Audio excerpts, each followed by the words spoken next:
Engagez-vous qui disait. Oui, mais dans quoi? Aujourd'hui, déjà, merci à vous pour votre attention et votre accueil. Aujourd'hui, on est là pour parler d'une activité qui nous passionne tous, qui peut être aussi notre métier ou notre vocation pour certains d'entre nous. J'ai nommé la pétanque, hein, évidemment.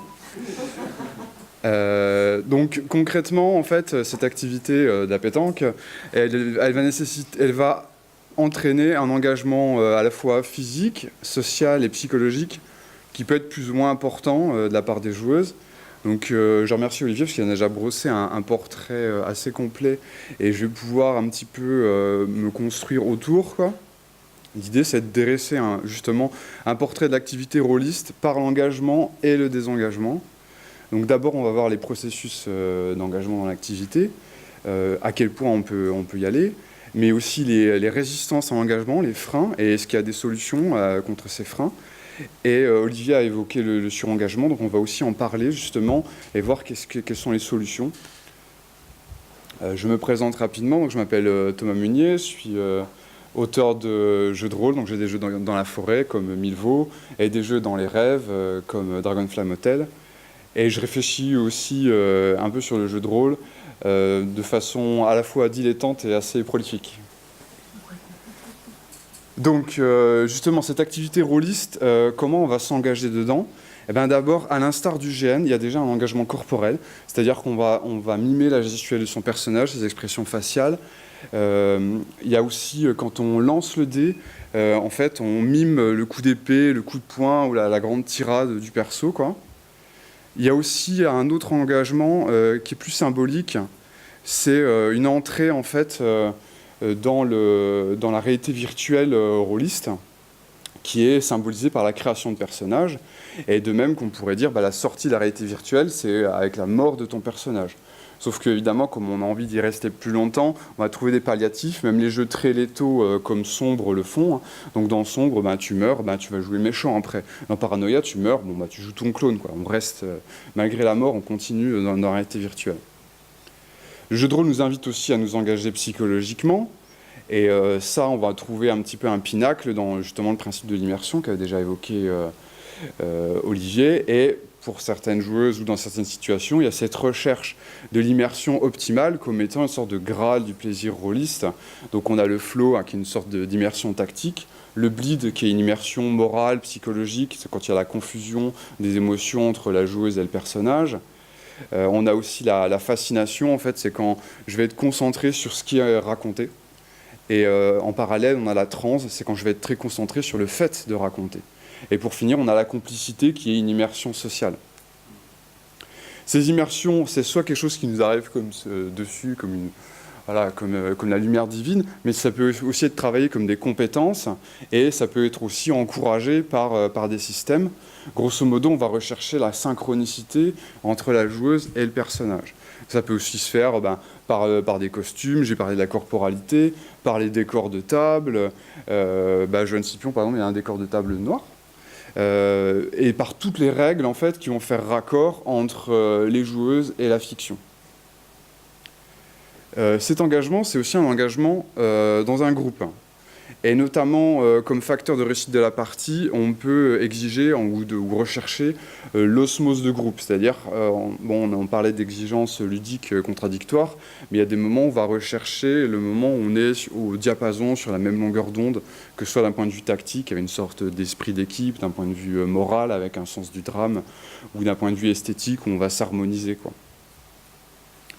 Il y a aussi un engagement dans le temps de la partie, le temps de la campagne. Et souvent, cet engagement dans le temps, il est encouragé, récompensé par les systèmes.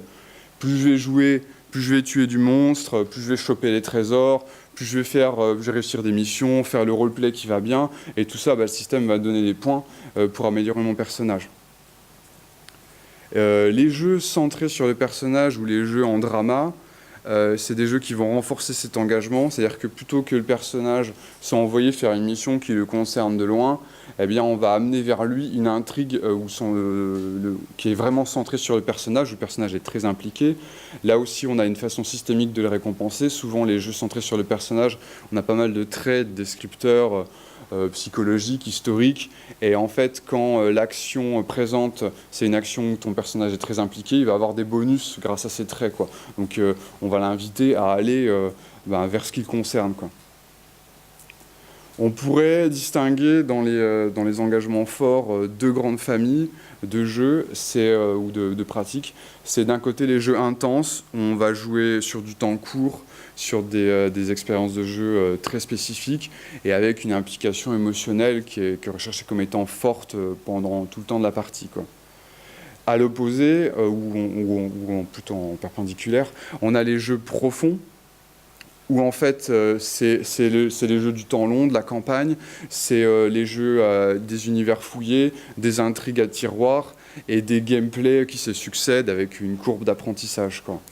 C'est ce type de jeu, les jeux profonds, qui font dire à Alessandro Pirodi que en fait, ce qui intéresse la plupart des rôlistes, c'est que le jeu de rôle, structurellement, ce serait un jeu de rôle pour hardcore gamers. Et du coup, on aurait une gratification par l'atteinte d'une expertise, en fait, dans le jeu, quoi. Cet engagement, il peut largement déborder le cadre de la partie, notamment quand on finit par penser tout le temps au jeu. Donc le MJ qui va réfléchir toute la semaine à son scénario, ou la joueuse qui va réfléchir toute la semaine à son RP, quoi. Cet engagement, il est souvent vu comme asymétrique, hein, tu l'avais évoqué, Olivier.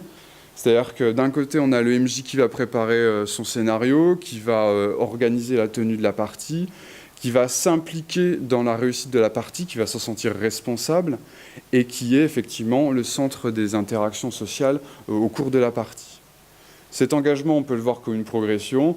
Tu commences joueuse, après tu passes MJ, puis après alors, tu passes auteur de jeux de rôle, ou organisateur de colloques, de salons, ou membre créateur ou membre actif dans des forums ou dans des assos, quoi.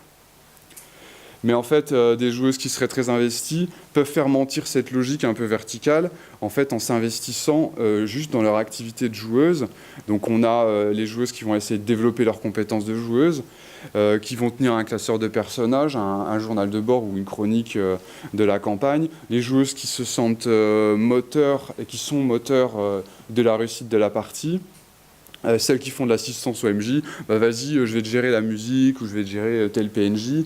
Et puis celles qui vont faire de la logistique, c'est-à-dire que c'est elles qui vont prendre les rendez-vous, qui vont accueillir chez elles, qui vont faire la popote, tout ça. Alors, comme Coralie, hein, quand je dis joueuse, c'est joueuse et joueur. C'est juste un neutre féminin. Hein, donc, il y a aussi des mecs qui font la cuisine.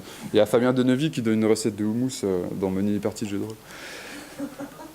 Alors, il y a d'autres pratiques aussi qui mettent à mal cette hiérarchie, notamment quand on va jouer en système does matter pas tant que ça. C'est-à-dire qu'en fait, on déboulonne l'auteur de son piédestal et on se réapproprie le système. Donc, il n'y a plus cette hiérarchie déjà MJ, auteur ou joueuse auteur, quoi. Et puis, on a les jeux sans MJ, tout simplement aussi. Sur l'engagement des joueuses, il faut savoir que ça peut être une requête du MJ et des jeux, quoi. Bon, si tu veux venir jouer à des films à ma table, je te préviens, il faut que tu lises tout Umberto Eco. Sinon, tu passes pas. C'est pas possible. Alors, pour finir, être rôliste, c'est aussi adhérer à une communauté et même à une identité rôliste. Identité rôliste qu'on voit cheminer en 40 ans, et notamment en France, il y a une étape cruciale avec le terme rôliste qui apparaît en 94, forgé par Pierre Rosenthal, Casus Belli, puis les lecteurs de Casus, quoi, et qui a atteint une belle postérité en 2017 en rentrant dans le Petit Robert. Qui dit identité communautaire dit fierté communautaire. Donc notamment, il y a le Tumblr Moi Rôliste qui recense en fait des témoignages de rôlistes qui expliquent en quoi le jeu de rôle leur a rendu la vie meilleure et que maintenant ils ont des dents ultra bright grâce au jeu de rôle. Et justement, on peut dire que cette une activité rôliste assidue peut être facteur de mieux-être. Ça va t'enseigner la prise de recul, mais aussi la mise en situation, la résolution de problèmes, la communication, l'empathie. C'est aussi un exutoire des passions. Également, il y a un côté feel-good, parce que tu vas être le héros d'un soir ou l'héroïne d'un soir. Ça crée du lien social. Il paraît même que Macchiato Monsters empêche les jeunes de casser des vitres. Et ça permet aussi la guérison rapide de toutes les maladies et le retour de l'être humain en moins de 48 heures. Alors, ceci dit, rentrer dans le monde magique du jeu de rôle et connaître ce nirvana d'engagement, ça se fait pas tout seul, en fait. Il y a des freins à l'engagement, et en fait, le jeu de rôle, c'est un jeu qui a un certain coût d'entrée, qui va rendre difficile l'intégration de nouvelles joueuses. Bah, déjà, on avait parlé d'engagement dans le temps. Quand on joue à un jeu profond, en fait, les jeux profonds, bah, c'est un peu l'histoire sans fin, quoi. Tu sais pas si tu signes pour 2 séances ou pour 150. Donc ça peut un peu intimider. C'est pareil, si t'es pas ultra geek, est-ce que tu vas te reconnaître dans les codes? Est-ce que tu vas ne seulement comprendre ce qui se passe, quoi. Souvent, on a tendance à dire que les manuels de jeux de rôle, ils n'expliquent pas comment jouer au jeu de rôle. Et en quelque sorte, il y a beaucoup de manuels qui omettent des essentiels, tels que comment on cadre une scène, comment on incarne un personnage. Je vous parle même pas des mécaniques lourdes, hein. Voilà, Shadowrun, je te regarde. Et puis le coût financier, bah, selon les gammes que tu vas sélectionner, le fait que le jeu de rôle est absent de la grande distribution, le fait que les clubs sont morts, et puis il y a aussi encore des choses structurelles qui donnent un frein à l'entrée, c'est que, bon là je vais caricaturer, hein, je suis en mode Farador, mais ouais, tu commences niveau 1. Hein, donc il va falloir que tu gravisses tous les échelons de la diégèse pour arriver jusqu'à nous, rôlistes réputés et expérimentés. Donc structurellement, finalement, on pourrait parler de milieu assez fermé, quoi. On peut en trouver une illustration un peu extrême dans les problématiques de sexisme dans le jeu de rôle. Alors évidemment, le sexisme, ça concerne toute la société. Mais il y a des problèmes de sexisme qui sont structurels au jeu de rôle. Notamment des questions... Bah, ça vient aussi d'un historique, c'est d'abord au départ un milieu masculin qui tarde à se féminiser, ce qui fait que les joueuses, alors je parle bien des joueuses femmes, on va accorder peu de crédit à leur valeur de rôliste. Si elles sont MJ, elles vont avoir des problèmes d'autorité à se faire respecter. Et puis elles peuvent rencontrer des problèmes de harcèlement, notamment harcèlement sexuel, sur leur personnage, mais aussi sur leur personne, qui peuvent aller jusqu'à l'agression, pareil, agression sexuelle, notamment sur le personnage et malheureusement aussi sur la personne. À l'inverse, au contraire, elles peuvent se retrouver exclues des tables, soit parce qu'on les laisse pas venir, soit parce que c'est les joueurs masculins en fait qui préfèrent boycotter les tables féminines. Alors, vous allez me dire, ça y est, Thomas, il dresse le carnet noir du jeu de rôle, on va tous crever. Alors, heureusement, en fait, il y a tout un tas de contre-mesures qui sont également structurelles, en fait, pour un petit peu passer ce coup d'entrée et puis passer ces problèmes, quoi. En fait, la question de l'accessibilité, c'est une préoccupation qui est très ancienne. On voit Tunnel et Troll, le deuxième jeu de rôle. Eh bien, Ken Saint-André, il réfléchit à... Ouais, il faut que la base elle soit concise et claire, et puis on va utiliser du matériel tel que des D6 que tout le monde a dans son salon, quoi, pas des dés bizarres pointus.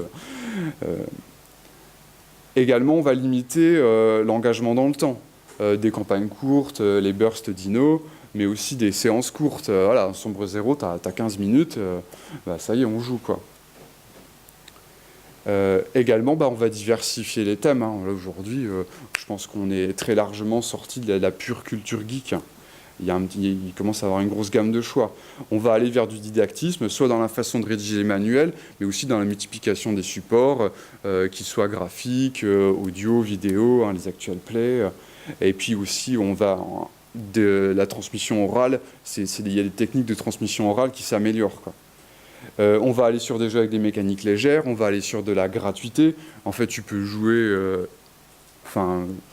déjà, tu prends DD5, la version libre, tu peux jouer jusqu'à la fin de tes jours, quoi. Et puis, il y a aussi un renouveau médiatique, que ce soit avec la Rôliste Pride en mode Maxime Chatham ou Alexandre Astier, ou Vin Diesel, quoi, si on veut vraiment viriliser le truc. Mais aussi parce qu'aujourd'hui, si tu tapes jeu de rôle sur le web, tu as 1 milliard de sources, quoi. Il y a aussi de nouveaux lieux de rôle, quoi. Le jeu de rôle, il va s'inviter en médiathèque, il va s'inviter sur les salons de jeux vidéo, les salons littéraires, les salons de jeux de société.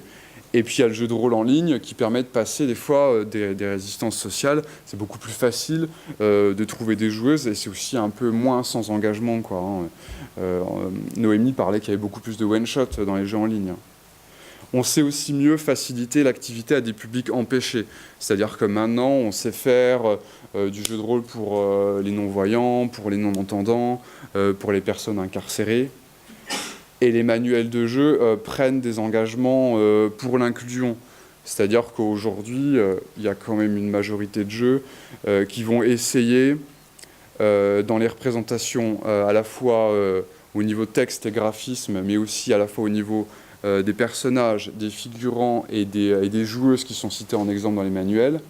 On va essayer de représenter des personnes, des femmes, des personnes racisées ou des personnes en handicap dans des situations, des positions égalitaires par rapport aux hommes blancs valides.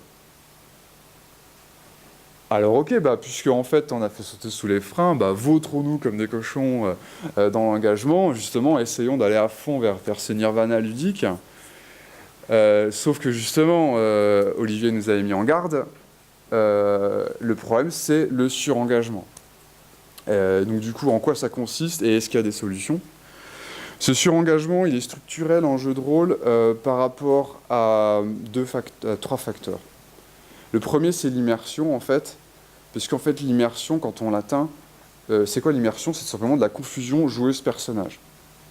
Et ça, en linguistique rôliste, on le voit de 1974 à aujourd'hui, où en fait, on n'arrête pas de confondre PJ avec joueuse, quoi.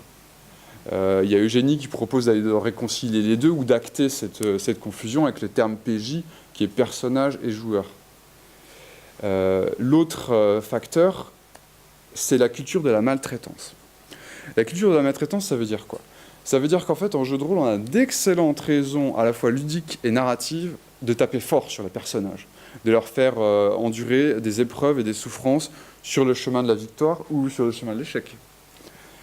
Et donc du coup, ça peut entraîner, si c'est fait à son paroxysme, ça peut entraîner ce qu'on pourrait caractériser d'abus narratif sur les personnages. Tu combines avec une forte immersion, une forte confusion joueuse-personnage, et ça fait égale souffrance morale. Cette souffrance morale, elle peut être accrue dans le cadre des jeux persistants, c'est-à-dire que on joue la partie, c'est plus que la séance ou la campagne. C'est toutes les discussions en interséance, les scénars solo, les cogitations, les chats en mode colloque où on débriefe à l'infini, quoi. Et donc là, évidemment, quand tu perds ton perso au bout de 50 séances en mode colloque entre les séances, ça fait mal. On a aussi des rapports de force qui sont structurels, rapports de force MJ par rapport aux joueuses, anciens par rapport aux débutants, et qui peuvent se brouiller avec des rapports de force de la vie réelle. Exemple, les profs qui maîtrisent pour leurs élèves, deux conjoints présents à la même table, ou des personnes qui sont à la même table mais qui sont dans des situations de rivalité ou de recherche de domination l'une sur l'autre, quoi. Alors, si on voulait vraiment noircir le tableau, on pourrait quasiment prophétiser des phénomènes d'entraînement tels qu'on en voit dans les fictions La Vague ou Demain dès l'aube. Alors, si vous êtes en train de vous dire, ok, en fait, Thomas, il bosse pour Infosect, il est en train de diaboliser le JDR. Alors, pourquoi justement ces cas limites, même s'ils existent et qui doivent être combattus, pourquoi ils ne sont pas majoritaires ? C'est parce qu'en fait, on a tout un tas de contre-mesures qui sont également structurelles. La première, c'est que tout simplement, c'est un jeu. Un jeu, si on prend Kaiwa, ça veut dire que c'est un espace sans enjeu, et donc on pourrait dire que c'est sans engagement, en fait. Aussi, en termes d'engagement émotionnel, on va dire qu'il y a un profil des joueuses qui est majoritairement à la recherche du jeu pour l'évasion et sortir de ces problématiques quotidiennes. Et finalement, les joueuses qui vont jouer pour l'intime, pour se confronter à des problématiques quotidiennes, elles sont à la fois minoritaires et aussi, mieux équipées en termes de contre-mesures. Ces contre-mesures, notamment, je vais renvoyer à Jérôme, c'est tout ce qui est entrée et sortie progressive dans la partie, quoi. Donc les apprentissages, les rituels, la musique, les ateliers, briefing, débriefing, tout ça, c'est des techniques, en fait, pour bien délimiter le cercle magique. Et donc pour éviter de se retrouver en PLS à la fin de la partie, quoi.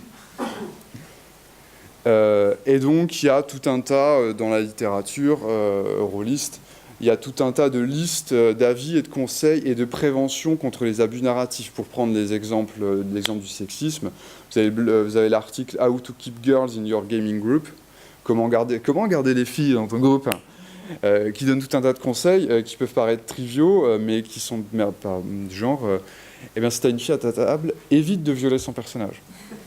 Enfin, évite de violer aussi sa personne.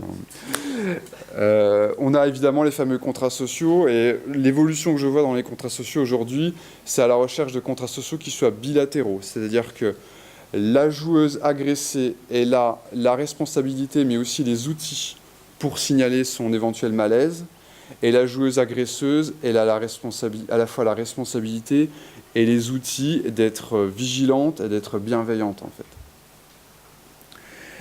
Donc ça, ces outils de contrats sociaux sont apportés soit par des groupes, soit par des jeux, soit par des écoles.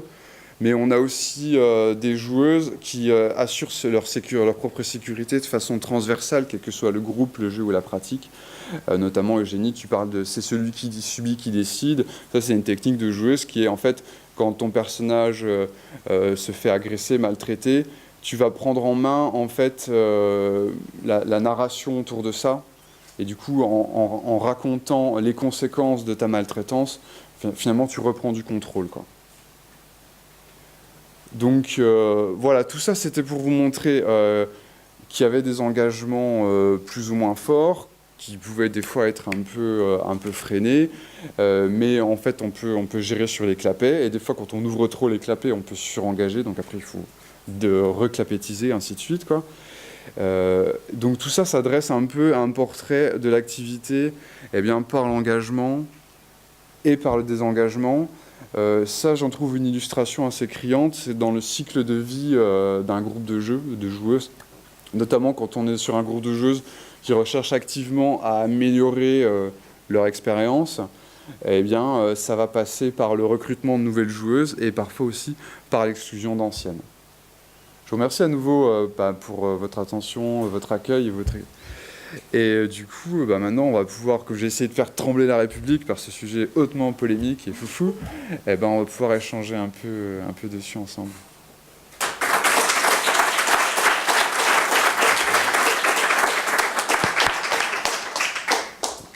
Ok, question. C'est mieux avec le micro parce que ça s'enregistre. Sans vouloir faire dans l'infosecte, je mettrais juste un petit bémol entre justement les joueuses qui cherchent l'émotionnel, l'intense, et les joueuses qui sont équipées pour le gérer. Et il y a un vrai travail d'éducation à faire, de partage de techniques sur justement les méthodes de désengagement. Et il y a des communautés entières, et il ne s'agit pas de balancer les Belges ici, mais qui jouent à fond sur on va se mettre en l'air, et qui vont utiliser les techniques pour se mettre en l'air sans forcément utiliser les techniques pour se démettre en l'air. Et c'est un vrai souci. Donc je pense qu'il faut vraiment faire ce travail-là. Les techniques existent, mais il faut que les selles de sécurité soient appliquées aussi. C'est pas toujours le cas, malheureusement. Ouais, ce que tu décris, c'est un peu une sorte d'engagement en mode punk. Mais je pense qu'à l'inverse, tu as aussi le surengagement surprise. C'est que tu t'y attendais pas. T'es venu pour fraguer du gob, et puis à un moment, tu te retrouves en bleed, tu sais pas quoi faire, quoi. Autre question?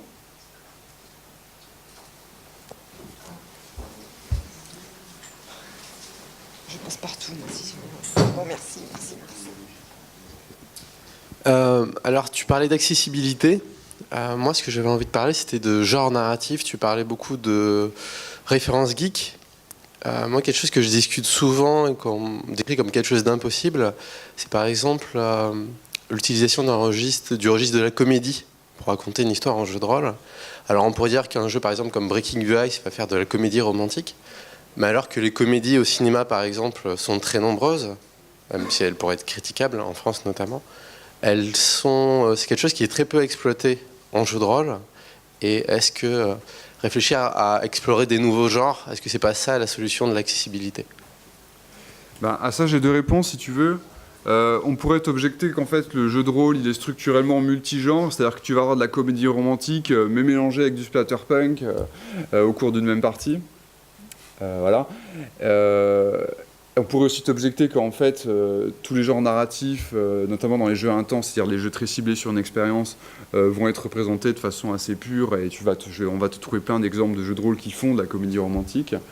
Souvent, le souci par contre qu'on a, c'est qu'on fait la première étape, c'est-à-dire on crée un jeu vers un nouveau public, c'est-à-dire qui va émuler un nouveau genre narratif ou un thème qui sort un petit peu des ornières habituelles. Mais sauf qu'il va manquer l'étape suivante, c'était un peu le cas, les petites choses oubliées, c'est qu'après derrière on ne va pas aller chercher le public que ça pourrait intéresser, qui ne connaît pas le jeu de rôle, parce que justement le jeu de rôle majoritaire ne lui parle pas en termes de genre et tout. Et donc du coup on se contente de créer, ah bah si on a un outil pour le faire, mais on ne va pas aller vendre l'outil aux personnes que ça intéresserait. Alors je suis sûr que vous avez plein de contre-arguments et de gens qui vont essayer d'aller chercher des nouveaux publics là où ils se trouvent avec l'outil adapté.